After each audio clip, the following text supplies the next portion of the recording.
Olá pessoal, boa noite. Começando aqui hoje, nesta linda noite de 22 de janeiro de 2021, um novo episódio da Sexta Patrística.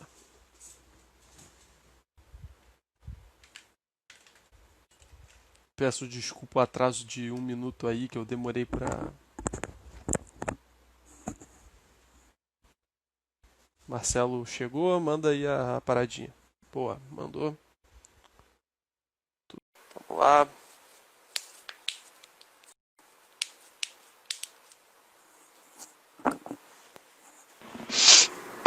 Olá.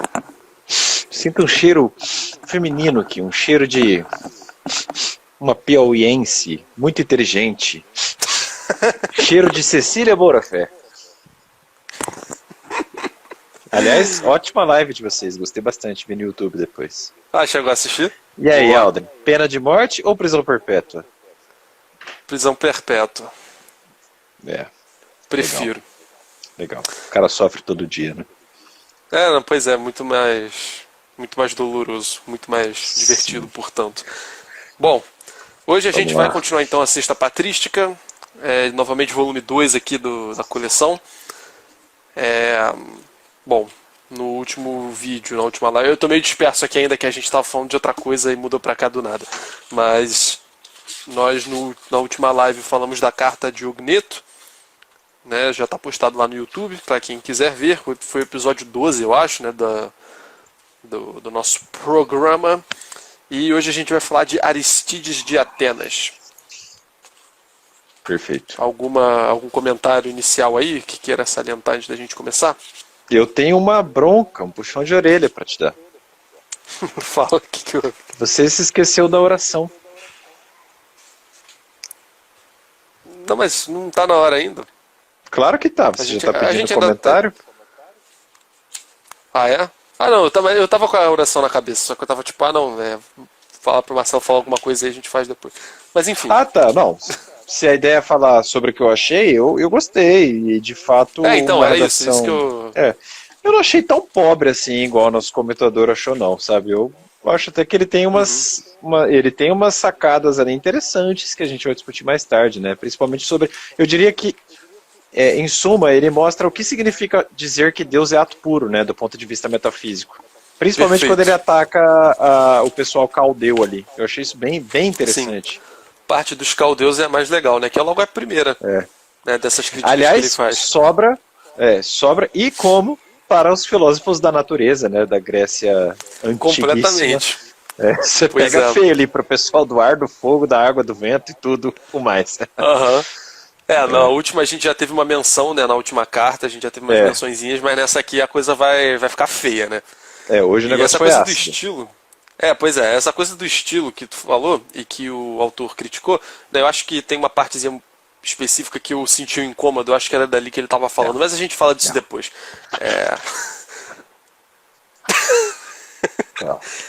Isso aí dá processo, Marcelo. Adivinha quem eu tô imitando? O nosso queridíssimo Marcos Boeira. Boca diagonal assim, ó. Realmente. Ele nunca vai ver a gente aqui, mas se ele ver, cara, a gente ama você, Marcos Boeira. Você é o cara. É verdade. Você é um cara. Vamos lá. Avante, então, oração. Deixa eu pegar meu cafezinho oração. aqui, cafezinho, porque agora eu sou chique, ó. Pera aí, tô com um whey ali, né? Pegar o meu cafezinho aqui. O cara Olha taca só, whey na máquina de café, gente. Cara, pior que esse whey é de cappuccino. Meu Deus. Aí eu misturo ele no café, de vez em quando, pra dar aquele shot de proteína, né? Porque esse ano eu tô forte na academia, cara. Eu malho pra comer, né? Você sabe disso. Eu gosto de malhar pra poder comer mais. Meu negócio é comida. Deixa eu ajeitar Eu não malho a pra câmera comer, mas se eu malhasse, eu malharia pra comer, com certeza. aqui. Eu gosto de No momento comer, eu só velho. como Eu mesmo. não quero tanque, eu quero comer. Então vamos lá. Tá certo. Manda Em ver nome aí. do Pai, do Filho e do Espírito Santo, amém. Criador inefável, vós que sois a fonte verdadeira da luz e da ciência, derramai sobre as trevas da minha inteligência um raio da vossa claridade. Dá-me inteligência para compreender, memória para reter, facilidade para aprender, sutileza para interpretar e graça abundante para falar. Meu Deus, semeai em mim a semente da vossa bondade. Fazei-me pobre sem ser miserável, humilde sem fingimento, alegre sem superficialidade, sincero sem hipocrisia, que faça o bem sem presunção, que corrija o próximo sem arrogância, que admita sua correção sem soberba, que a minha palavra e a minha vida sejam coerentes. Concedei-me verdade das verdades, inteligência para conhecer-vos, diligência para vos procurar, sabedoria para vos encontrar, uma boa conduta para vos agradar, confiança para esperar em vós, constância para fazer a vossa vontade. Orientai, meu Deus, concedei-me saber o que me pedis e ajudai-me a realizá-lo para o meu próprio bem e de todos os meus irmãos. Amen. Amém. Olha o Cronge aí. Crongezeira. Fala, Cronge. Boa noite. Rafael Cronge com a gente aí. Boa noite, Rafael. Grande o cara é católico. bom mesmo. O cara é bom mesmo, né? É O ótimo. testemunho de conversão dele é muito, muito lindo, assim, muito legal. Bom, Cronge, a vamos gente tem começar que a fazer... obra. Ele saiu, mas eu ia chamá-lo para uma live. Depois eu falo com ele no grupo. Tranquilo. Bom, vamos pegar o livro aqui, né? Vamos lá. Bom, então Aristides de Atenas é o cara de hoje, né? É o cara de hoje. Curioso que, agora que eu percebi, né, que ele vai fazer essas críticas aos filósofos mais adiante, e o fato dele ser de Atenas talvez tenha a ver com isso, né? Talvez ele tenha tido contato com esse tipo com esse tipo de Ele coisa, teve, né? Com esse né? tipo de doutrina. É, o Ele fato leu dele estar em manuais Atenas, populares. Ele leu né? Ah, sim, ele fala disso. o único livro da filosofia. Ele leu o Pois é. Karnal da época deles. Sim, tava pensando nisso, mas será que eu falo? O Wilson perguntou Como é que eu- que oração bonita é essa. Essa oração é a oração de São Tomás de Aquino para os estudos. Muito boa. Joga no Google muito que você bonita encontra, meu amigo. É isso aí. mesmo. Isso. Muito Bom. bem, Aldrin. Faça a honra aí. Item 1. Manda brasa. Vida. Bom, pelo que está dizendo Lembrando aqui, somente antes- eu... Opa, fala. Desculpa. Não, só para questão de justiça, né? A introdução é de Roque Frangiotti. Por favor, Isso, prossiga. perfeito. Bom, aqui falando um pouco da vida dele, né? Segundo o Rock, somente Eusébio de Cesareia se constitui em fonte segura, né? Para a gente poder falar do Aristides. Então só ele escreveu sobre o autor. Basicamente isso. Aí ele comenta aqui que esse título de O Filósofo, né? Parece que tá Aristides de Atenas, mas também existe um título dele, Aristides o Filósofo. Ele fala que esse título de filósofo não pode ser levado a sério. Advertem os críticos atuais que, a julgar pelo texto de sua apologia, o título é bem exagerado. Era costume naquele tempo chamar alguém de filósofo, especialmente em Atenas, onde já se nascia meio filósofo. Deve ser o tipo de coisa que, por exemplo, você falaria que eu sou bandido, né, ou que eu nasci bandido, alguma coisa do tipo, por ser carioca, e eu falar que você é homossexual ou qualquer variação desse tipo porque nasceu de Santa Catarina para baixo. Né? Então talvez deve ser algo nesse sentido, né? Só para você do Rio, talvez o seu ensino fundamental não tenha uma boa geografia, né? Paraná fica meio Paraná fica em acima, cima, mas tudo eu bem, troco o lugar eu sei. dos outros. A gente tem mais vagas no ITA, desculpa. Roubaram o meu lugar na escola. Desculpa. Não, é tipo falar, é do Brasil, deve gostar de futebol. De samba e Pelé Samba, e Pelé, feijoada. Anitta, Pois é. Não, feijoada eu gosto. Porra, adoro Eu feijoada. também cara. gosto, é muito bom. Um bacon. Mas então, galera de Atenas tinha essa zoeira, né? Tipo, o cara de Torresmo Atenas, é bom. o cara é filósofo. É. Torresmo? Torresmo. Torresmo. Eu não Adoro curto muito torresmo. não, mas Porra, eu a adoro. feijoada é muito boa. Açaí, Enfim. açaí é bom. E aí, lá em Atenas, o estereótipo era bom também, né? Vamos combinar. Porra. Filósofo é legal. Chamado de Porra. filósofo, a princípio é uma coisa boa. Todas as ciências. Porra. Como não pode ser bom? Pois é, exato. Mas parece que ele não fazia honra ao título dele, né? Ele fala aqui que Aristides não tem conhecimento filosófico fundado em textos originais, mas a partir de leituras de manuais de filosofia popular. Então, a coisa devia estar famosa na época, e tinha uma galera que escrevia uns textos falando mais ou menos sobre o que os filósofos falavam, e eram coisas de má qualidade, né? Talvez se fosse uma história da filosofia do Bertrand Russell, ou talvez fosse como você falou, um Karnal da época, né? Alguma coisa do tipo. Bom, sobre a vida dele, é só isso que eu tenho para colocar aqui. Eu confesso que eu não marquei tanta coisa. Olha, eu confesso que eu talvez ousasse separar algumas arestas aí dessa introdução, porque é o seguinte, o que seria um manual de filosofia popular da época? Porque, veja, é o mesmo anacronismo de a gente querer pegar um conceito de hoje e jogar lá atrás, né? E outra, o que se circulava por escrito na época, certamente decorria de uma elite intelectual necessariamente, porque você não tinha imprensa. Então não era uma coisa tão simples assim. Assim, tem que tomar cuidado com isso, porque se você parar pra pensar, os cristãos aqui estão trocando carta que nem doido, e era todo mundo pobrezinho, né? Quando eu falo elite, não é elite econômica, né? Mas são os letrados, Não, sim, mas... não é a plebe pura. Tá. Dá pra gente colocar nesses termos, E mais, na minha humilde visão, eu não sei, eu tendo a confiar mais em coisa antiga. Então eu não vejo, eu não me sinto à vontade para hoje olhar para uma carta como essa. E ela não é ruim, de todo ruim. Pelo contrário, ela tem algumas sacadas interessantes aqui, o que me leva a pensar nas vias de Tomás, para até irmos longe, né, nas 5 vias tomistas, né? Não sei se você pensou nisso, mas nessa questão da causa encausada, né, de criador imóvel, que na verdade é aristotélico e também platônico, né? Enfim, o que você ia falar, Aldrin? Não, inclusive, pra quem não conhece as 5 vias de Tomás de Aquino, vocês podem entrar no Resenha Forense, tem lá 5, 6 vídeos falando das 5 vias, né? Por sinal, eu tô puto com todo mundo. Todos os inscritos. Vocês são os canalhas. Sabe por quê? Porque vídeo de matando baratinha dá 500 views. 500 já? Entendeu? Eu tô jogando lá em cima. Agora, tá. Vídeo das 5 vias que eu fui lá na igreja, peguei câmera, filmei periquito, agaporn, e canário, e galinha, 200 views. Então, quer dizer, vai todo mundo tomar naquele lugar. Não, 200 você tá chutando alto, vai. Com todo o respeito. Não, 200 e cacetada. Cada vídeo. Foi? Sério? Foi sim. Tem certeza? Meu filho, aqui é resenha forense, que bom, pô. rapaz. Não é canal do Aldrin. Maravilha, legal. Calma. Filho, 10k. Faltam 25 para 10 mil inscritos, tá? 9.975 agora. Aliás, a gente tem que voltar a fazer os cortes, né, Aldrin? É verdade. Não, inclusive tem 4 pessoas assistindo aí, se cada uma chamar 5 pessoas, forense, basicamente já completa aí o coisa. Pois é. Bom, enfim, voltando aqui, essa questão dos manuais realmente fica meio ambíguo o que é um manual de filosofia da época, né? Também filosofia. Se bem que filosofia até ele já tinha bastante coisa, mas enfim. Sei lá, devia ter uma galera nas praças falando um pouco sobre isso, né? Não sei. Bom, aqui depois ele fala um pouco sobre a obra de destinatário. Quer falar disso aí? Bom, vamos lá, seguindo a nossa tradição de trocas mútuas aí, né? Então é que ele fala assim, o motivo que levou Aristides, que você está pronunciando, porque não tem um acento, né? Não é proparoxítono.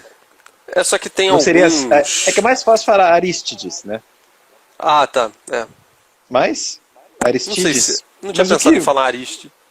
Eu, na minha cabeça foi Aristides, mas teria que ter o acento, né? Aristides. É que eu acho que eu tô falando do Aristides, eu nem reparei nisso do acento, né? Mas eu acho que eu tô acabando falando sem querer certo o Aristides, porque eu pensei em Aristóteles, aí é logo depois do T, né? Aristóteles, Aristides, tá ligado? Aristides. Aí eu tô acostumado a colocar essa ênfase nessa sílaba.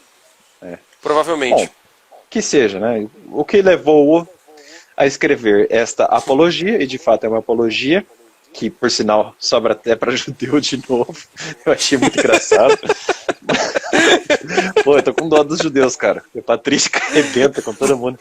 Mas enfim, o que o levou a escrever essa apologia parece ter sido uma perseguição local movida contra os cristãos, mais uma fonte primária. Ainda que você pode até dizer, eu não sei quem é o autor da fonte primária, porque pouco se sabe dela. Agora, ela é uma fonte primária, ela é alguém naquele contexto escrevendo daquilo. Então, você pode contestar o autor, o local, mas você não pode contestar um objeto que o circula. Isso é objetivamente constatável pela historiografia, né? Bem observado. E aí, isso mostra, né, que de fato o contexto ali para os cristãos não era muito fácil, mas aí tudo leva a crer que, de novo, o destinatário, como o foi da carta a Diogneto, né, foi o tal imperador Adriano, que, é o mesmo, saber, né? Eu acho que é o mesmo, que é mais um desses imperadores que pensou, tô matando esse povo tá feliz? Que palhaçada é essa? Quem que são esses malucos aí, né? E aí se diz ainda aqui no item 2 o seguinte, a religião cristã é ainda insignificante no quadro do Império Romano, então a coisa ainda está crescendo, né? O tecido social romano começa a ter a penetração da cristandade, e Aristides quer mostrar justamente essa grandeza, né? A sua sublimidade em relação às religiões antigas. mais precisamente caldeus, egípcios, pagãos gregos e um pouquinho dos judeus. Perfeito. Alguma coisa, Aldrin, do 2? Basicamente ressaltei essa questão de que era um momento de ataque aos cristãos, mas ainda que não fosse, né, ainda físico, né, e muito violento, brutal nesse sentido, era verbal, né? O cristianismo ainda não tinha tanta relevância a ponto de ter uma perseguição sistemática, né? Pelo menos nessa região aqui parece que não era o caso.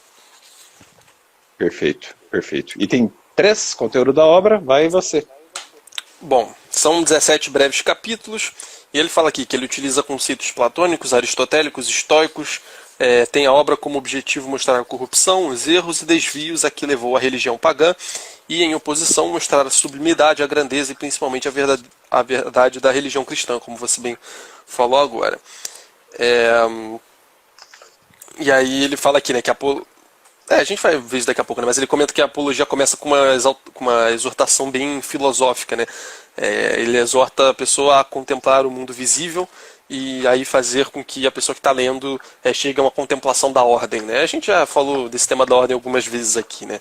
Que a gente vê a ordem de Deus, vê a ordem nas coisas, assim a gente chega até Deus, o que diz respeito também a, salvo engano, a quinta via, né? De São Tomás, da finalidade, né? Acho que é. Depois do governo dos entes, é isso aí. Isso. E aí leva então a observação da admiração da ordem, a observação do movimento que conduz até a noção de Deus, primeiro motor de tudo, ordem do mundo e providência, né? Aí ele menciona ideias aristotélicas, platônicas e estoicas, né? Na ideia de motor é uma noção de Deus aristotélica, na ideia de ordem do mundo aí tem a noção platônica, né? Do demiurgo que informa, né? O mundo através das formas suprassensíveis. E aí ele fala que em providência, que aí tem a ver com a questão do estoicismo, né, do cosmos, você aceitar o que simplesmente acontece e tudo mais. Aí ele fala aqui, né, que ele vai mostrar os absurdos das 3 raças, né, que ele chama.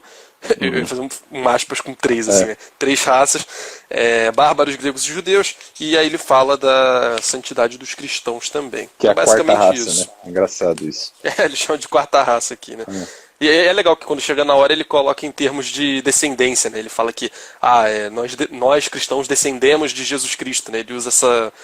Eu achei até um recurso literário interessante, assim, que o cara ficou batendo no cara falando que ele escrevia mal, só que eu achei interessante, né? Que ele fala que os judeus eles descendem de Abraão e tudo mais, aí tem as descendências da raça, tal. Mas nós cristãos, nós descendemos de Jesus Cristo, né? Interessante esse recurso.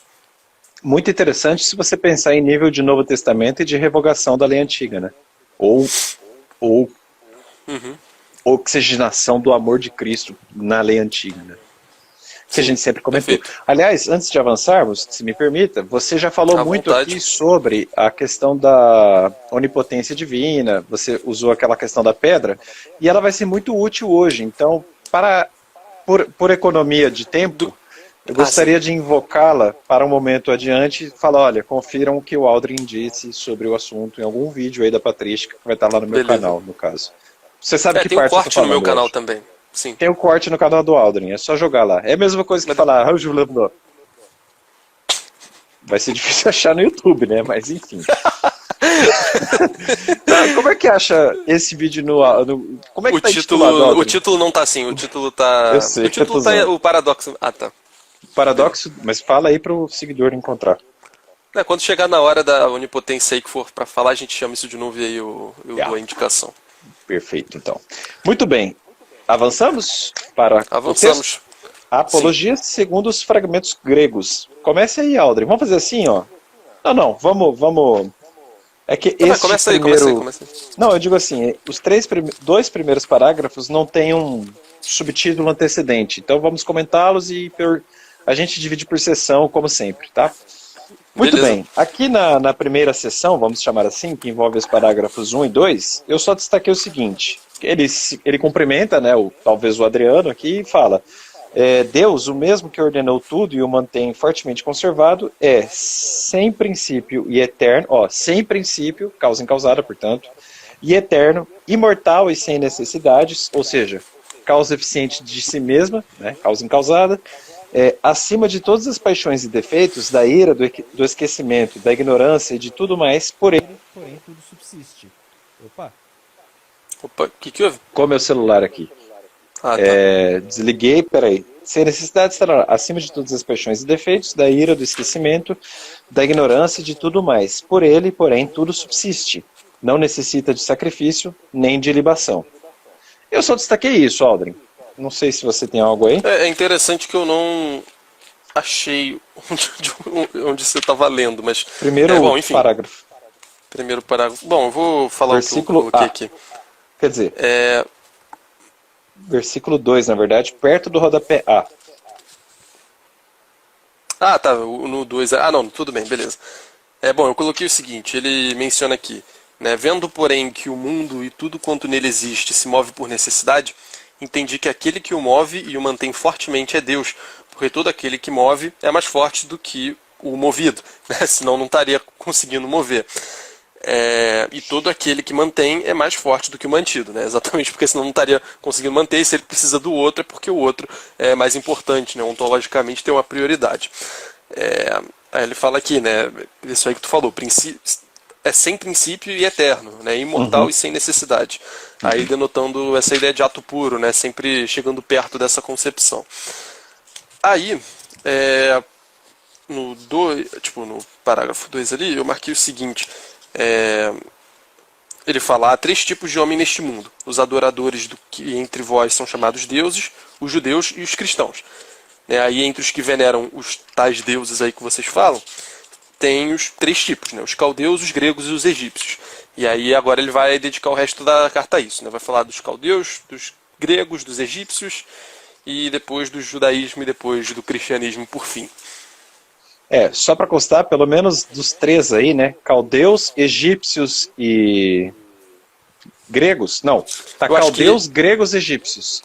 Eu acho que é isso. Se você prestar atenção, ele menoscaba ainda mais os egípcios.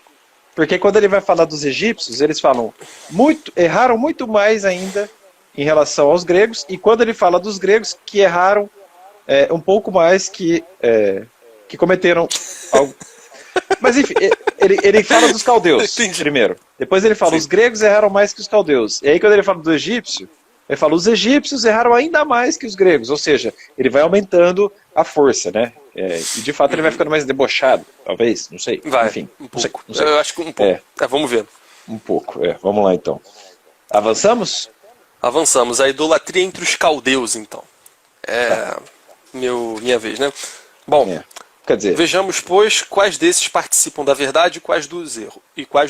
Os caldeus, por não conhecer a Deus, se extraviaram atrás dos elementos e começaram a adorar as criaturas ao invés de aquele que os havia criado. Então, os caldeus eles vão ter a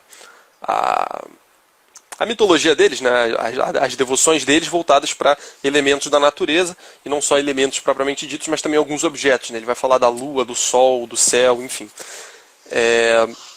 E aí ele coloca aqui. Ele coloca aqui, inclusive, uma crítica que a gente já viu no último texto, né, na carta de Ogneto. Que ele fala que aquele que guarda é maior do que o que é guardado, e aquele que fabrica é maior do que a sua própria obra. Se os deuses deles são impotentes para a sua própria salvação, como poderão dar salvação aos outros? Né? E aí a gente lembra daquela ideia bem idolátrica mesmo, né, de que o Deus é aquela estátua, né, que você faz, e aquela estátua ela é o Deus quase que diretamente, né? Ela não representa, como no cristianismo, representa, tipo, é uma ponte para a gente alcançar Deus, né? Algo que serve só para a gente lembrar de Deus. Não, realmente ele é um Deus ali, né? Aquela estátua é um Deus. Então, aí ele fala aqui que isso é ridículo, porque é uma estátua, né? A gente precisa guardar a estátua, e a estátua apodrece, a gente pode quebrar a estátua. Então é óbvio que isso não tem nenhum atributo divino, né? E aí ele fala o seguinte depois, ele vai bater nos filósofos. Ó rei, eu tenho razão de admirar-me diante do fato que os que entre eles são chamados filósofos absolutamente não compreenderam que também os próprios elementos são corruptíveis. Então, de novo, os elementos, né, essas coisas são todas corruptíveis. Se a gente está adorando alguma coisa porque ela é divina, né, essa coisa deveria ser eterna. Né? Se é uma coisa que passa, assim, que é um elemento que vai se dissolver, não tem por que a gente adorar esse tipo de coisa. Né? E os filósofos, eles focaram bastante nisso, né? Como a gente já mencionou um pouco na última live, inclusive. Bom, e aí ele vai mencionar, então, alguns exemplos mais específicos. Né? Ele vai falar do céu, primeiro. Né? Erram aqueles que creem que o céu é Deus, pois o vemos mudar. Né? O céu, apesar de ele... Várias vezes na cosmovisão antiga ele está representando um... A Ceci tá imitando... Tá imitando o sotaque carioca no chat? Foi o que eu imaginei. Como se ela não falasse assim, né? O sotaque nordestino dela. É verdade. Então, meu filho, a sexta patrística. Eu vou falar com o Aldrin. A aposta do Tchekov. Olha, meu filho, agora eu sou mestranda, viu? Você me respeite. Bom, voltando aqui pro texto. Soltei um spoiler aqui em Ceci. E ela não mencionou isso ainda não? Enfim, deixa quieto. Top secret, top secret. Deixa quieto. Bom, se visse a live ontem mesmo, você teria visto que ela mencionou, né? Mas tudo bem. Ela mencionou. Deixa quieto, não vou comentar mais sobre isso. Então ele vai fala... logo aí, seu celular é uma bosta, quer ficar zoando agora? Vai. Que feio. Falso testemunho é pecado, Marcelo. Ó, inclusive o Padre Wesley acabou de entrar aqui e acabou de testemunhar teu falso testemunho aí, ó. Vai ter que se confessar. Aproveita e já faz aí agora.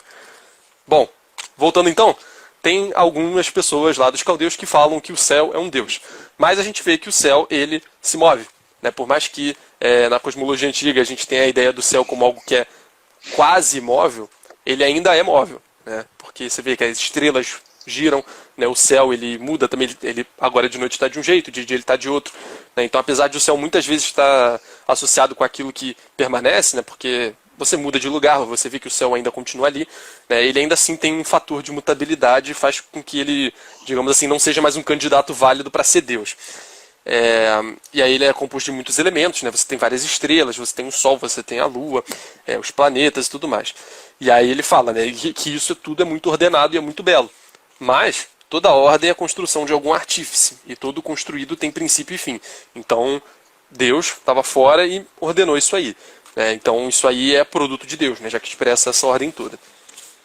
Aí ele fala da Terra. Se tu quiser falar alguma coisa, pode falar, porque esse capítulo aqui é relativamente curto. Diga tudo, depois eu dou as minhas impressões. Não, tranquilo. Bom, e aí tem aqueles que criam então que é a Terra. Né? A Terra também ela aparece pra gente como um fator de permanência. Né? A Terra é o chão, ele é resistente. Né? Isso se a gente lembra bastante também do simbolismo do melancólico, né? Quando a gente fala de temperamentos, que é associado à Terra, porque é algo que é algo que é resistente, né? Algo que resiste, é difícil de você penetrar e tem todas aquelas características da Terra, toda aquela resistência. Né? Então isso talvez pudesse ser um fator que a gente pudesse relacionar a Deus. Só que aí ele fala aqui que nós vemos a Terra injuriada e dominada pelos homens, cavada, emporcalhada e que às vezes ela se torna inútil. Né? Tem algumas terras que são férteis, tem algumas terras que não são férteis. Tem algumas terras nas quais você pode construir alguma coisa, tem terras que estão podres, cheias de erosão e não servem mais para absolutamente nada. Então... E aí ele até comenta aqui, né, que ela é pisada pelos homens e por outros animais. Né? Aí lembra um pouco um argumento feito pelo autor da Carta de Ogneto também na última live. Ele falou algo parecido, só que em relação às estátuas, que eram feitas de pedra, mas por pedra a gente pisa na pedra, a gente não pode achar que a pedra é Deus. Bom, e tem os que dizem que é a água, né? Pois também ela foi feita para a utilidade dos homens e é por eles dominada. Né? Então a gente domina a água, né? A gente pode... a gente tem controle sobre tudo isso e a água transforma-se também. A água ela é um fator que expressa bem essa questão da mudança. Né? Ela muda de estado, né? Ela pode ficar tanto sólida como líquida como gasosa.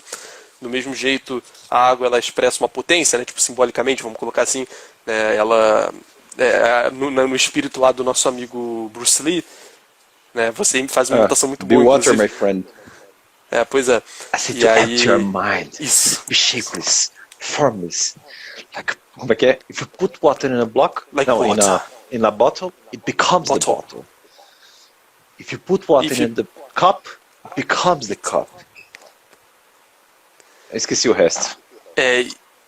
If you put now the water in a teapot becomes the teapot. Becomes the teapot. Now the water can roll or Flow. can crash. Crash. Flow or can crash. Be water, my friend. Nas edições do YouTube. É isso. Então a água ela tem essa mutabilidade toda, né? Ela pode ser isso tudo. Então Deus, como algo infinito, ato puro, permanência absoluta, eternidade, etc., não pode ser água, evidentemente. E ele fala aqui do fogo também, né? Tem alguns que dizem que Deus é fogo. Mas ele fala aqui que o fogo também é dominado pelos homens, né? A gente usa para fazer nossas ferramentas e tudo mais. E o fogo corrompe-se de vários modos e pode ser apagado pelos homens.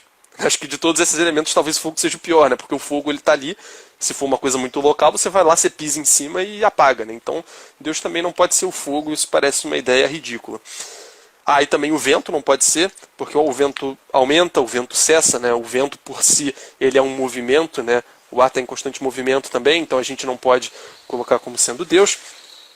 E aí ele, saindo dos elementos, ele vai para algumas coisas propriamente criadas no sentido de objetos mais palpáveis, né? Tipo o Sol, a Lua e o homem. Aí ele fala que o Sol, dizem que o Sol é Deus, né? Mas isso não pode ser verdade, porque ele se move, ele muda, né? A gente vê isso, ele roda, ele gira em torno da Terra. Passa de signo em signo, né? Então ele tem todo um movimento que ele faz. A gente vê mesmo que nessa rotação o ângulo vai mudando ao longo do ano, né? Então, por mais que ele tenha um elemento de permanência forte, ele não permanece em absoluto. E aí ele ainda fala, né? Ele é menor do que o céu. Então, se o céu não é, o Sol também não vai ser. E também ele sofre eclipses de luz. Então a Lua, que é algo que é até menor do que ele, consegue tapar a luz dele e alterá-lo, né? Então, efetivamente, com certeza, o Sol não pode ser Deus. E aí depois ele fala da Lua, né? Dizem que a Lua é deusa, mas a Lua, bom, se o Sol se move, a Lua se move mais ainda, né? Porque a Lua, ela tem movimento ao redor da Terra, mas ela ainda tem movimento das fases, né? Ora ela está minguante, ora ela está crescente, ora ela já está cheia, né? Então a Lua, ela tem essa mutabilidade nesse outro sentido também. Então, é óbvio que não pode ser. Além do fato dela ser menor do que o Sol, menor do que o céu, e assim por diante. E também sofre eclipse. Eclipses lunares também existem. Bom, e aí por fim ele fala do homem sendo Deus, né? Ele fala do absurdo dessa hipótese. E aí ele fala que ele se alimenta e envelhece até contra a sua vontade. Então o ser humano ele passa, né? A gente já viu muita gente nascer, muita gente morrer, não precisa nem explorar muito isso, né? E se a vontade do homem fosse soberana, isso não aconteceria. E ele fala que necessita de bebidas, comidas, roupas, muda seus propósitos e tem 1000 defeitos. Então a gente está sempre mudando de ideia, né? A gente acha que está certo, quando vê a gente não está mais. Isso já é uma prova de que a gente não é tão onipotente quanto às vezes a modernidade pode fazer a gente pensar, né? Ele fala aqui que também se corrompe de muitos modos por ação dos elementos, dos animais e da morte, que lhe é imposta, né? Então ele mencionou vários elementos, vários desses elementos muitas vezes combatem o homem, né? O homem às vezes pega fogo, às vezes sofre uma tsunami, às vezes o homem se afoga, né? Às vezes um terremoto. Então todos esses fatores elementais que a gente já viu que não são Deus, né? São bem menores do que Deus, eles próprios, eles interferem no homem, né? Eles corrompem o homem. O homem sofre a ação desses elementos. Então, o homem também não pode ser Deus. É isso sobre essa parte. Bom, muito bem.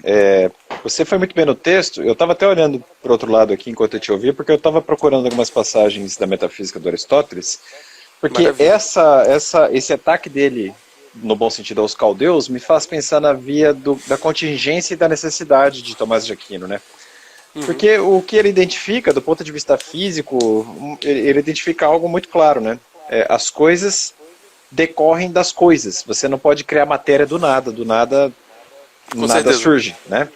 E aí, com muito mais sofisticação, se você me permite, eu gostaria de ler aqui alguns trechos, à vontade, não só do Aristóteles, mas também de Tomás e do Giovanni Reale, sobre essas postulações aristotélicas do princípio do movimento na matéria, né? Olha só o que ele fala. Perfeito.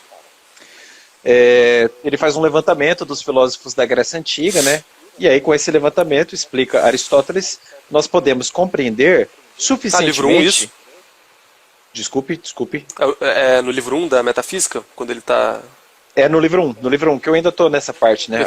Eu acho que é o livro 1, parte 4. Essa parte famosa. Mas acho que encaixa bem aqui, então eu gostaria de encará-la, né? Ele disse, então, que com esse levantamento dos filósofos antigos, ali da filosofia da natureza, né? Não vou falar de todos aqui, porque ele vai bem longe, mas com isso que nós podemos compreender suficientemente o que queriam dizer aqueles antigos que ensinavam que os elementos da natureza constituem uma pluralidade. Isso aqui é a tradução do Edson Bini, só para deixar claro. Outros, todavia, teorizavam acerca do universo como se esse fosse uma só entidade. Mas suas doutrinas não são todas semelhantes, tanto no tocante à excelência que apresentam, quanto ao que diz respeito à conformidade com os fatos da natureza.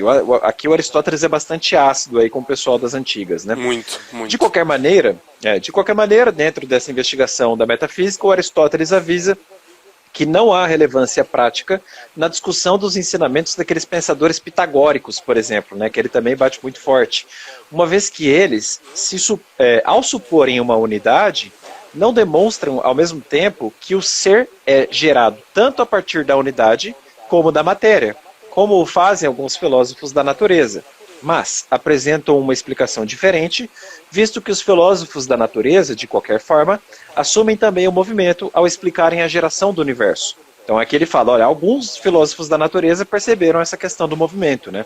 Esses pensadores, contudo, sustentam que o universo é imutável, e o que seria um erro do ponto de vista metafísico. De qualquer maneira, o Aristóteles identifica em Parmênides a visão da unidade una, eu sei que parece redundante, mas é isso, unidade una, como uma fórmula limitada. O de Parmênides, entendido como forma, seria o seguinte: o parmenidiano é aproximável da forma enquanto é limitado e finito, de acordo com Giovanni Reale. E em Melisso, a visão de una enquanto matéria ilimitada, com que acrescenta Giovanni Reale o seguinte, deixa eu pegar a explicação dele aqui. Pera lá. Cara, é tanto nota de rodapé que eu me perco. Sim. O de Melisso entendido como matéria. Melisso, ao invés, afirmava o seu ser como infinito ou ilimitado, características que correspondem ao indeterminado da matéria. Muito bem. A assim chamada escola eleática está fora da investigação metafísica, sendo que dois membros, Xenófanes e Melisso, podem ser completamente ignorados, segundo Aristóteles, já que suas opiniões foram rudimentares e ingênuas. Parmênides, que é um dos poupados pelo Aristóteles, no entanto, pareceu discursar com melhor.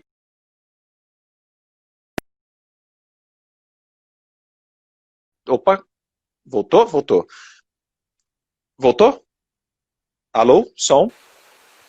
Aldrin? Eu não estou te ouvindo. A minha tela travou, voltou, mas agora eu estou te vendo, Alô? tá tudo certo, só que não tô Não ouvindo. tá me ouvindo? Alguém Eu comenta saio aí, e vocês estão volto? ouvindo o Marcelo, foi problema no meu. Saio e volto ou não? Peraí, vou sair e Bom, vou voltar. de todo modo, sai e entra aí rapidinho. Peraí. Inclusive, galera, vocês podem comentar aí se vocês acharem que... Se vocês ouviram estavam ouvindo o Marcelo aí nesse finalzinho, comentem alguma coisa. Se não estavam, também avisem, por favor. É importante, porque a gente precisa ver como é que vai ficar isso tudo no final, né? Porque quando salvar o vídeo não pode ficar uma pessoa sem som. Isso ia ser bem triste. É isso aí, pessoal. Inclusive, aproveito aqui para falar que eu essa semana não consegui postar vídeo. Olá, Marcelo, peça para entrar de novo.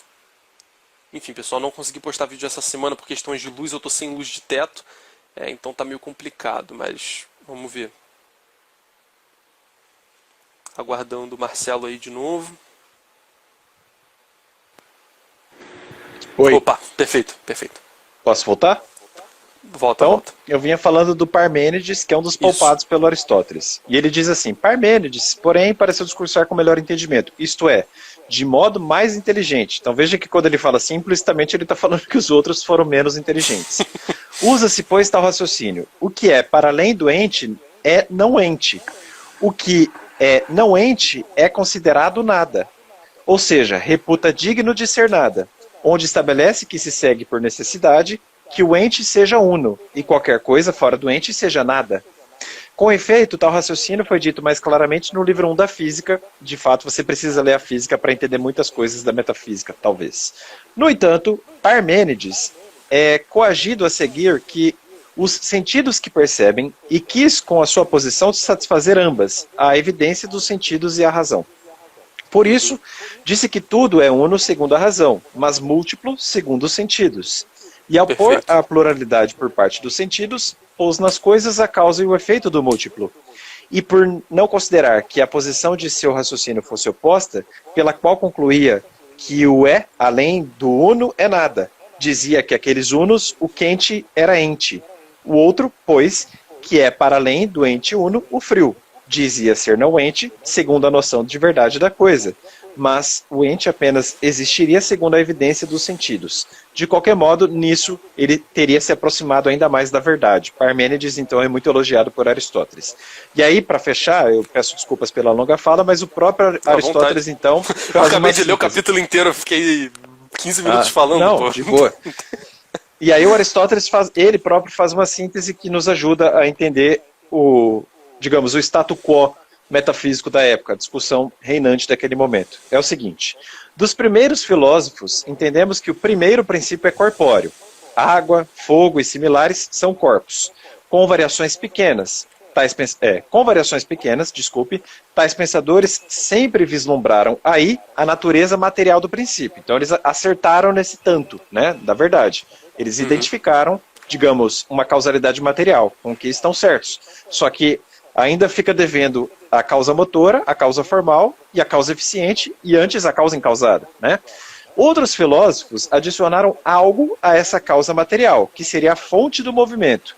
Uns sustentaram ser uma, outros afirmaram serem duas. Então aqueles que falaram, olha, algo pode ser quente e frio, lá em Pitágoras a gente encontra o número par, número fêmea, essas coisas, né? Você estudou mais isso aí, né, Aldrin? Depois ele vem falar dos pitagóricos. Aliás, o meu sonho é que encontrem os comentários aos pitagóricos do Aristóteles. Eu sempre falo disso, né? Deve ser um primor. E ele fala, os pitagóricos se referiram a dois princípios, mas há algo deles que lhes confere um mérito de peculiaridade. Então ele já elogia também os pitagóricos. Eles acreditavam não que o limitado e o ilimitado fossem entidades separadas, mas que o próprio ilimitado e o próprio uno fossem a essência de todas as coisas. Faz todo sentido. Depois ele diz assim, os pitagóricos souberam discutir e definir o que das coisas. Quididade, essência, né? Embora com um procedimento ainda rudimentar, ele vai criticar aquela questão matemática que você uma vez, com uma sabedoria magnífica, com um palavreado muito belo, você falou e é inclusive um corte do Aristocast, que você fala que na verdade a matemática seria um acidente doente, se eu não me engano. A matemática estuda uma das categorias da substância, né? Um acidente. Desculpa. Perfeito, perfeito. E nisso, de algum modo, Aristóteles já começou a falar, olha, é um problema, porque a matemática em si acaba sendo um princípio que não, acaba se despregando da matéria, enfim. E aí ele diz, isso é tudo, portanto, que pode ser aprendido com os primeiros filósofos e seus sucessores. Então, por isso, eu estou aqui escrevendo sobre metafísica para ensiná-los do certo, embora ele tenha sido muito sacana com Platão. Mas vamos que vamos. Aliás, o Giovanni Reale critica Aristóteles, aqui, ele falou, Aristóteles foi arrogante com Platão e tal, ele errou, ele passou do ponto.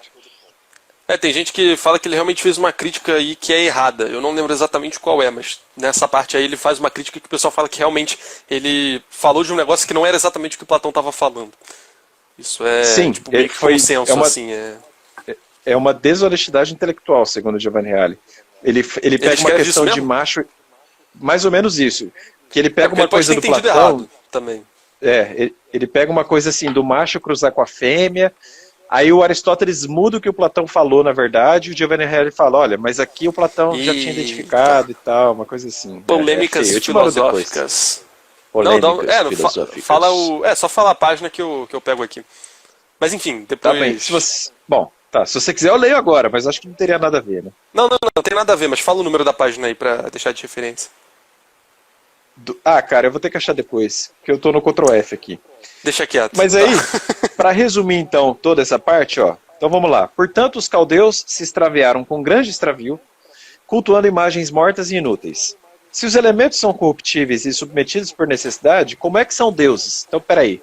Que Deus é esse que está preso ao princípio do movimento imanente dessa terra? Né? Se ele se corrompe, como ele pode ser Deus? É evidente que o céu não é Deus e sim obra de Deus. Não é possível que a terra seja deusa, mas obra de Deus para a utilidade dos homens. É impossível que a água seja Deus, mas obra de Deus. Como é que você vai ferver Deus, né? Não faz sentido. Mas você vai congelar Deus. Não é possível que o fogo seja Deus, e sim obra de Deus. Como é que você vai queimar Deus? Aliás, nas vias tomistas, o fogo encarado como ente e motor das outras causas, né, pelo calor, o fogo seria, o Deus seria em si o máximo do quente, né, digamos assim. Não é possível pensar que o vento é Deus, mas obra de Deus. Não é possível pensar que o sol seja Deus, e sim obra de Deus. Não é possível pensar que a lua seja Deus, e sim obra de Deus. Não é admissível que o homem seja Deus, mas obra de Deus. Os caldeus, portanto, cometeram um grande engano, pois adoram os elementos corruptíveis e as imagens mortas. Uma vez eu vi o pessoal do COA, ou do Fundação Virtus, respondendo um assunto interessante. Perguntaram assim para eles, não faz sentido discutir o sexo de Deus, né? E é interessante, porque se Deus é puro, realmente não faria sentido nenhum, né? Cara, eu preciso ir ao banheiro. Preciso dar uma urinada. Aguenta aí, rapidão. Pode ir também, aproveita. Já volto. Peraí, deu... Não, é legal que eu não entendi nada do que acabou de acontecer, porque a tela do Marcelo deu uma travada pra mim. Ele falou que vai ao banheiro, é isso que aconteceu?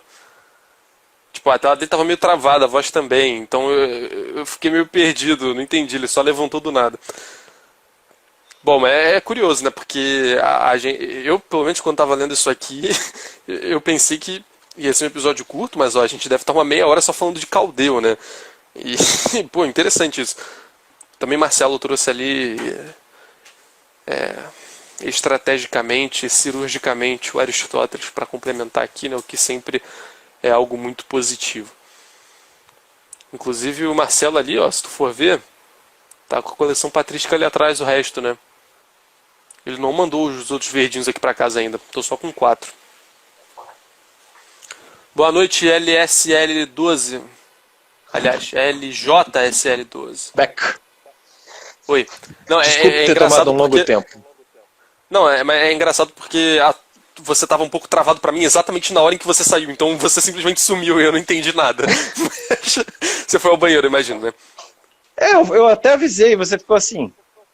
Aí eu falei, beleza, já volto. Não, eu tava tentando, tipo, eu vi você falando, eu vou, não sei o que, aí eu entendi, ele tá se mexendo muito, deve estar apertado para ir ao banheiro.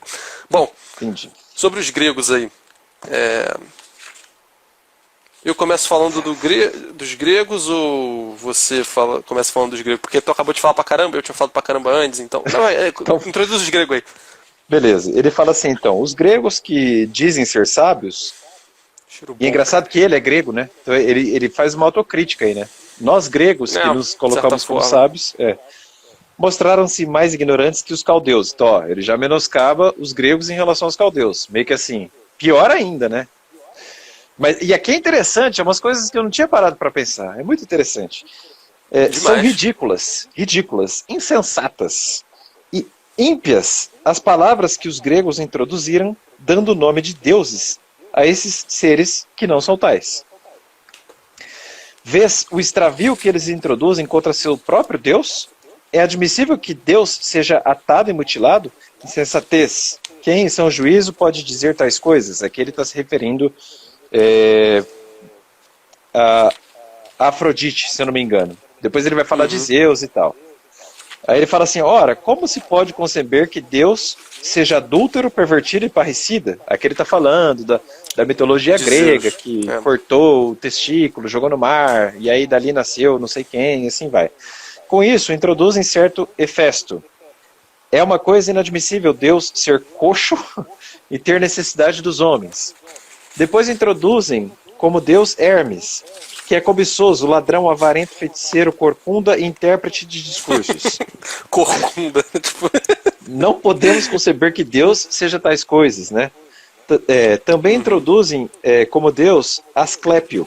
Contudo, se Asclépio, sendo Deus, não pode ajudar-se a si próprio quando fulminado, como poderá ajudar os outros?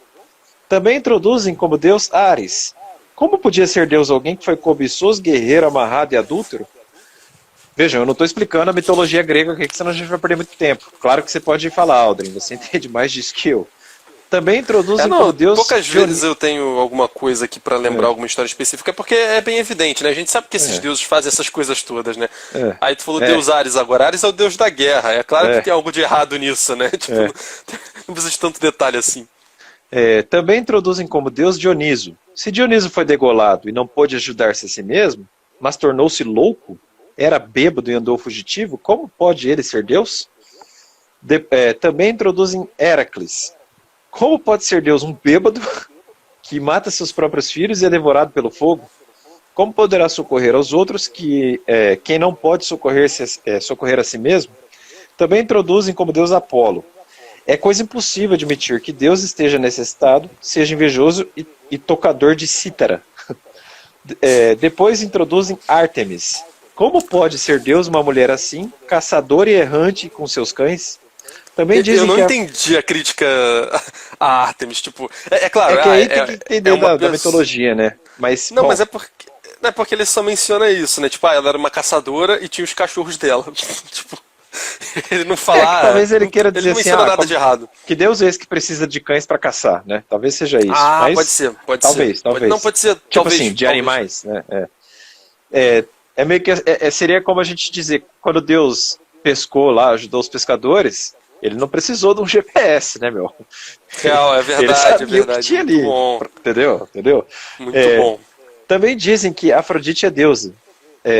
Viste insensatez, ó rei, né? Viste insensatez maior do que introduzir uma deusa que é adúltera, se lamenta e chora. Também introduzem como deus Adonis. Como poderá o adúltero caçador e morto violentamente se preocupar com os homens? Enfim, ele faz uma crítica aqui, várias críticas aos deuses pagãos da Grécia Antiga, né? E aí isso é uma resposta muito clara, né, da teologia católica àqueles que tentam comparar a religião com a mitologia. Uhum. Completamente diferente. Se você fizer uma discussão metafísica, você vai ver que é na cristandade e também no judaísmo, a gente pode colocar assim, que você encontra um Deus puro, né, como ato puro, que não está limitado por essas circunstâncias imanentais aqui. A mitologia não deu conta disso, né? Porque ela é uma enfrentação ad hoc para os problemas que assustavam os homens, né? Ah, por que chove? Porque, sei lá, um deus aí ficou puto com o outro e vai que vai, Perfeito. né? Exato. E perfeito isso tudo que você falou. E aí ele termina escrevendo assim, né? E uma crítica bem direta aos gregos em si, né? Ele fala: Muito. daí os homens aproveitaram-se dos seus próprios deuses para praticar todo tipo de iniquidade e impudicícia, que eu nem sei o que é, mas certamente é algo horrível, e impiedade, sujando a terra e o ar com suas horríveis ações, né? Então ele fala que parece que os gregos projetaram esses deuses aí como uma justificativa para as próprias imoralidades deles, né? Então, olha, tem esse Deus aqui, ó, tá justificado. Deus fez, Deus fez, Deus fez, então vou lá e vou fazer também, não é verdade? É. Sim, sim, Bom, perfeito. esses foram os gregos, né? E agora os egípcios, né? E a gente termina a queda, né? Porque ele começou falando do... Ah, tem os caldeus que são ruins, mas são os menos piorzinhos, né? Que adoram os elementos, o céu e tudo mais, né? Que são coisas muito belas, criadas por Deus, mas não são Deus. E aí depois a gente desce para aqueles que adoram deuses que na verdade são homens, né? São pessoas com defeitos humanos, né? Vícios humanos. Então, pô, pior ainda. E aí depois abaixo dos deuses agora a gente tem os animais, né? Que aí aqui ele nem menciona um por um, mas ele vai falando. Pô, tu tá rindo do quê? Não, eu pensei nos veganos. Eu sabia, não sei nem porque eu perguntei. Bom, é... esqueci. Vamos lá. Ele começa então falando: os egípcios erraram mais do que todas as nações. Introduziram como deuses animais irracionais, tanto da terra como da água, e ainda árvores e plantas. Eu não entendo quase nada de mitologia egípcia, mas parece que até a planta entrou na festa aí. Então, tá abaixo do vegano aí no sentido que tu colocou ainda, né? Aí ele comenta aqui, né, que aí tem a história de Ísis, que tinha Osíris como irmão e marido também, né? Já entra a imoralidade da religião egípcia, né? E aí Osíris então foi degolado por seu irmão Tifon, e aí por isso Ísis fugiu com seu filho Horus para Biblos, na Síria, procurando Osíris e chorando amargamente até que Horus cresceu e matou Tifon. Tifon.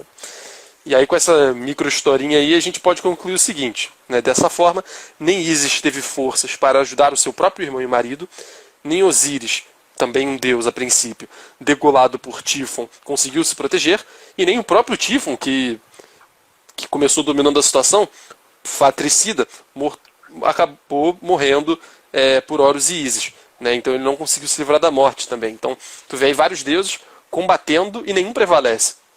Né? Todo mundo se ferra alguma hora e, pô, Deus, o verdadeiro Deus, ele não se ferra em nenhum momento.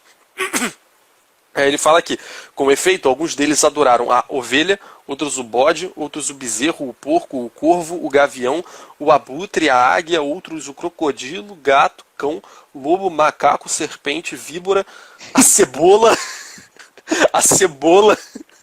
o alho, os espinhos e outras criaturas mais. Então, olha que maluquice, né? Aí ele fala aqui, né? Eles veem seus... Aí os infelizes não percebem que nenhuma dessas coisas tem poder algum. Eles veem os seus deuses serem devorados por outros homens, ou serem queimados, degolados, apodrecerem, mas não compreendem que não são deuses, né? Então aqui ele enfatiza, olha, tá na cara deles, assim. Tipo, pô, tu come cebola, tu corta cebola todo dia na tua casa, mano. Pô, não faz sentido nenhum isso. Aí ele menciona aqui, né, que eles estão divinizando ídolos surdos e insensíveis, né, que é um termo que apareceu até na última carta que a gente leu, né, que eles não sentem, eles não expressam, surdos e insensíveis, né. E ele fala, com efeito, se não possuem nenhuma força para a sua própria salvação, como poderão prover aos homens, né? Então, se a gente tem de proteger eles, eles não vão proteger a gente, não faz sentido nenhum isso. Aí ele comenta aqui, contudo, seus poetas e filósofos, dos caldeus, gregos e egípcios, né, eles já falando dos três juntos, querendo glorificar seus deuses com seus poemas e escritos, apenas descobriram mais ainda a vergonha deles e a puseram à nu, à vista de todos. Então, nessa tentativa de colocar essas coisas como Deus, eles acabaram provando, meio que caindo em contradição, né, mostrando que aquilo dali não era nada. E aí, de fato, se o corpo do homem, mesmo sendo composto de muitas partes, não perde nenhum de seus membros, mas conserva unidade indivisível entre todos, mantendo-se em harmonia consigo mesmo, como poderá haver tão grande luta e discórdia na natureza de Deus? Então, o corpo humano, a gente já viu que um homem não pode ser Deus, e o corpo humano, ele tem uma certa unidade, né? Ele se compõe de parte, mas ele tem uma unidade ali essencial, digamos assim, ontológica. E se o homem é assim, como é que o Deus tem tanta briga entre si, né? Tem tanto conflito dos elementos, dos animais, dos outros homens, né? Que eles colocam como deuses. Então, olha que maluquice, né? E aí, com efeito, se a natureza dos deuses era única, um deus não deveria perseguir outro deus, nem degolá-lo ou prejudicá-lo. Se os deuses se perseguiram uns aos outros, ou se degolaram, roubaram ou fulminaram, já não existe uma só natureza, mas opiniões divididas e todos eles maléficos, né? Então, aí deuses que não acertam, né? Que a princípio são qualquer coisa que podem divergir e não são Deus, né? Deus suporia uma natureza única, né? Maior do que as outras coisas. E aqui a última coisa que eu marquei nessa parte, como os sábios e eruditos dos gregos não compreenderam que ao estabelecer leis, os seus deuses são condenados pelas mesmas leis, né? Então, os caras fazem leis, só que não percebem que os próprios deuses que eles adoram contrariam essas leis. Com efeito, se as leis são justas, são absolutamente injustos os seus deuses que fizeram coisas contra a lei, né? Então aí ele fecha lacrando mesmo, né? Mostrando a contradição dentro do próprio povo, né? Porque vocês aí adoram um Deus que faz tal coisa, mas ao mesmo tempo vocês fazem uma lei que proíbe de fazer essa coisa, né? Qual é o sentido disso? Então, segundo a própria lei de vocês, tipo, vocês mesmos percebem que os deuses fazem errado, vocês só não admitem ou, enfim, não tem clareza para ver. Perfeitamente, Aldrin. E aí ele faz uma pergunta que eu acho que resume tudo. Embora ele ataque os gregos, ele volte a atacar os gregos, a pergunta é: como os sábios e eruditos dos gregos não compreenderam que, ao estabelecer leis, os seus deuses são condenados por essas mesmas leis? É basicamente isso, né? E é engraçado, eu estava refletindo aqui comigo, com os meus botões, né? Cá com os meus botões. Uma vez a gente Peguei discutiu... a referência. Há um pessoal cristão que critica o catolicismo por supostamente adorar imagens, né, o que é um perfeito espantalhamento da teologia católica.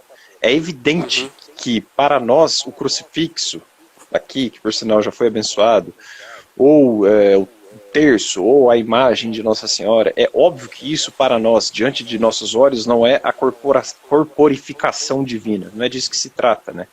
Então, vejam que desde a patrística mais primitiva, digamos assim, né, o comecinho mesmo dela, já consta uma série de ataques e de trabalhos apologéticos criticando justamente essa idolatria, né? Essa colocação, essa incrementação, né, de Deus nas coisas materiais. É óbvio que o sentido é completamente diferente, e a melhor forma de responder esse tipo de crítica é pensando numa gnoseologia diante dos caracteres da Bíblia, né? Se você acha Sim, que perfeito. todo símbolo tem de ser atacado, então você, na verdade, é um idólatra de uma tradução da Bíblia dos caracteres ali colocados. Então você Sim. nunca vai ter uma coisa límpida. É evidente que você precisa de um linguajar, digamos assim, que faça esse câmbio, né, da revelação para a razão. Pois é, perfeito. Uma imagem que a gente faz de Deus, né, uma estátua que a gente faz de Jesus Cristo, tem exatamente a mesma função que a palavra Deus no nosso vocabulário. Exatamente a mesma coisa. Ontologicamente tem o mesmo papel, né? Encaixa na mesma posição na ordem das coisas, né? Que é algo que lembra a gente de algo que está para além daquilo, né? Que essa é a natureza do símbolo. É claro que a imagem, por ser mais realista, né? Tem até aquela frase, né? Uma imagem fala mais do que 1000 palavras, né? Você vê a coisa, a contemplação da coisa em si é muito mais rica do que um discurso sobre ela. É óbvio, você vai ver uma imagem de Deus ali, uma estátua de Deus, aquilo é muito mais rico do que a palavra Deus, né? E isso talvez possa levar uma pessoa à idolatria, né? A pessoa fica encantada com a beleza daquela estátua de Jesus Cristo, de Nossa Senhora, e comece a idolatrar como se aquilo realmente fosse Deus. Só que isso, né, isso aí é um regresso a um estado animal de um estado gnoseológico animal, digamos assim, né? Que é o cara se mover só pelo aquele instinto e achar que aquilo ali é Deus só porque é bonito, né? Isso aí são casos muito particulares, né? Claro que é perfeitamente que tipo, a regra é que não seja assim, e a coisa a princípio funciona do jeito contrário, né? Isso aí é um calado, digamos assim. Perfeito. É bom tu ter trazido isso, legal. Joia. Dá um corte, né? Rende um corte. Sim, eu ia falar isso agora. Caraca! Caraca! Bom, aí eu vou deixar a bola com você. Crítica à fé judaica. Vai lá, Aldrin. Eu não aguento mais. Logo você que adora falar mal de judeu, cara. Não, eu gosto da risada. Cuidado, rapaz. Cuidado, não, internet, é que o Marcelo sempre chama a atenção quando aparece aqui alguma crítica ao judeu, porque realmente os caras aqui maltratam, né? Realmente chega a ser engraçado, chega a dar pena mesmo. Bom, é isso sobre os judeus. Né? Eles se mostraram. Aí ele fala, né, que eles descendem de Abraão, Isaac, Jacó, descendem do pessoal todo do Antigo Testamento, pô, isso é muito maneiro, etc. Só que, porém, se mostraram duros e ingratos, muitas vezes serviram aos cultos das nações e mataram justos e profetas que lhes foram enviados. Né? Então a gente tem na Bíblia vários relatos disso. Né? Os judeus chegando na cidade, começando a adorar o Deus da cidade e esquecendo o Deus de Israel, né, tipo, jogando ele pro canto, assim, né? E aí depois, não bastasse isso no Antigo Testamento, depois, quando aprouve ao Filho de Deus vir à Terra, depois de insultá-lo, entregaram-no a Pôncio Pilatos, que aí passou por todo aquele processo, né, da via sacra que a gente conhece muito bem. E aí depois, por fim, ele traz a verdadeira religião. Bom, se tem esses pagãos aí que ficam adorando um monte de coisa, e se tem os judeus que são tão infiéis para com Deus, que não captaram a mensagem toda, quem é que tem a verdade afinal, né? E ele começa a partezinha, a verdadeira religião. Ele fala, os cristãos, porém, descendem do Senhor Jesus Cristo.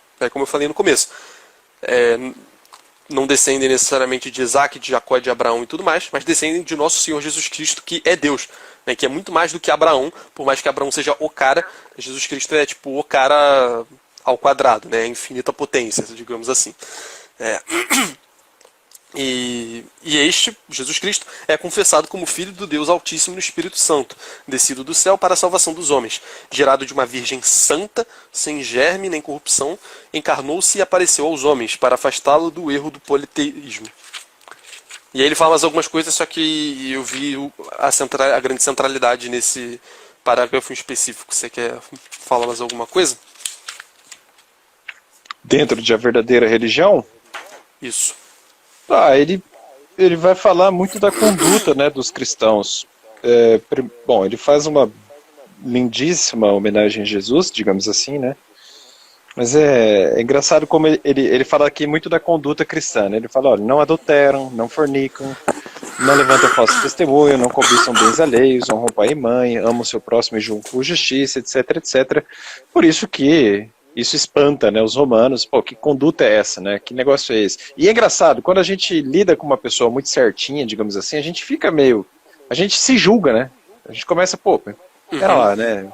Aquele cara tá agindo corretamente, né? Por que eu também não vou agir assim? Né? Então, é o exemplo, né? Por isso que a santidade é exemplo. Perfeito. Muito bom.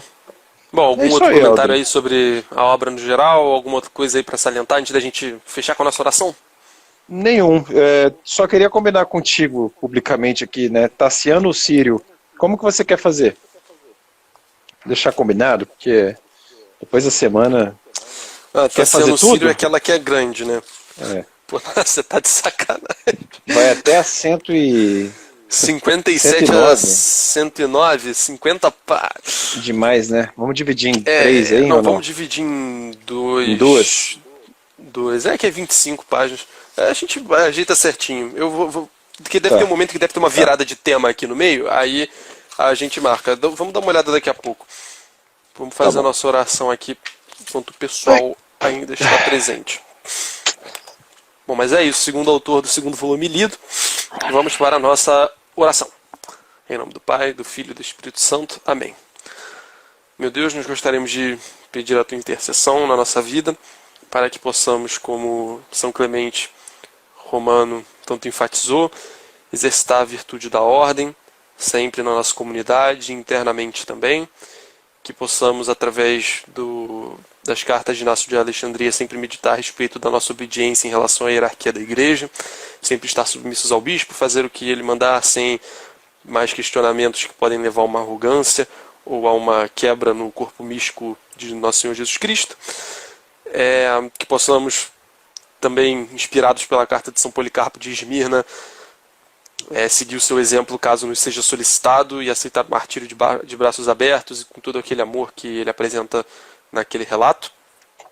Que também possamos, seguindo o que está escrito lá nos textos de Hermas, na obra de Hermas, o pastor, aprender sempre e cada vez mais como nos aproximar de Deus e fazer parte da torre da igreja no final de tudo, né? Que sejamos um bloquinho ali naquela torre final branca que fará parte ali da Jerusalém Celeste no dia do juízo final. Que nós possamos também, através da carta de Barnabé, aprender a olhar para as Sagradas Escrituras, para o que a gente lê, para a palavra do Senhor e sempre interpretar da maneira mais santa possível, sempre o mais de acordo com a doutrina da igreja possível. Além disso, que possamos nos afastar do milenarismo, de Pápias de Herápolis e de todos os outros hereges que aparecem por aí ao longo da nossa jornada, né, enquanto igreja, enquanto a nossa dissecação da patrística aqui. E de daqui é o que falta do primeiro, né? E que possamos sempre, através dos ensinamentos da didaquia, aprimorar a nossa vida espiritual, também litúrgica, né, em comunidade, sempre olhando para... sempre zelando pelos sacramentos, né, pelo batismo, pela penitência, pela Eucaristia principalmente, que é muito bem ensinada ali de um jeito, e abordada de um jeito muito bonito também. Que possamos nos afastar de todo o paganismo, né, que nós mantenhamos os elementos da realidade no seu devido lugar, e nunca antes de Deus, nunca antes dos santos, mas sempre entendendo o papel secundário que eles têm, apesar deles terem um papel. Que nós possamos sempre manter isso no devido lugar, como nos exorta a fazer a carta de Diogneto e também o nosso amigo Aristides de Atenas, que a gente acabou de ler hoje. Pai nosso que estás no céu, santificado seja o vosso nome, venha a nós o vosso reino e seja feita a vossa vontade, assim na terra como no céu. O pão nosso de cada dia nos dai hoje, perdoai as nossas dívidas, assim como nós perdoamos aos nossos devedores. E não nos deixeis cair em tentação, mas livrai-nos do mal. Amém. Em nome do Pai, do Filho e do Espírito Santo. Amém. A lista tá ficando grande, cara.